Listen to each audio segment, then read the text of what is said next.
मर्जी, मैं हमेशा सबके साथ अच्छा सोचती हूँ, वो करती भी हूँ, फिर भी लोग मुझे गलत समझते हैं और गलत हो जाता है। तो हमें अच्छा ही समझना चाहिए, गलत कभी करना नहीं चाहिए।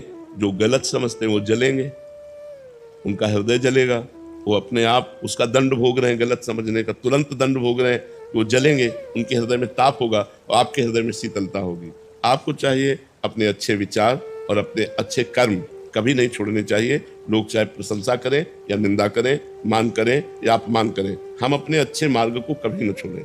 आपके प्रति जो बुरा भाव रखेगा वो खुद जलेगा, वो खुद परेशान हो जाएगा। आपको उस स्थिति में भी उसके लिए अच्छा भाव ही रखना है, क्योंकि हमें अच्छे मार्ग में जाना है।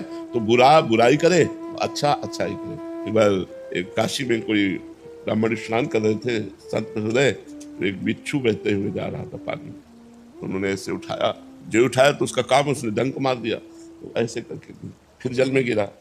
फिर उठाया, फिर मार दिया। तो एक आदमी ने कहा, तुम पागल हो, वो बार बार बिच्छू डंक मार रही है। तो बोले, उसका स्वभाव है डंक मारना और मेरा स्वभाव है इसको निकालना।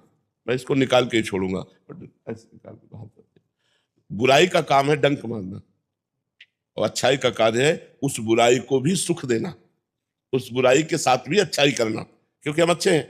जो सुगंध है वो दुर्गंध में भी सुगंध फैलाएगी और जो दुर्गंध है वो सुगंध में भी दुर्गंध फैलाने की चेष्टा करेगी। तो दोनों का एक अपना अपना जोड़ है।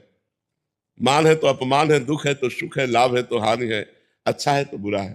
तो ऐसा नहीं कि लोग बुरे ना हो, बुरे लोग हैं, उनकी बुराइयां उनको जकड़े हुई है। तो हमारी अच्छाई क्यों फेल हो जाए, उनकी बुराई के सामने हमारी अच्छाई दब जाए, हमारी अच्छाई हार मान ले, ऐसा नहीं होगा। हमारी अच्छाई उस बुराई के ऊपर भारी पड़े।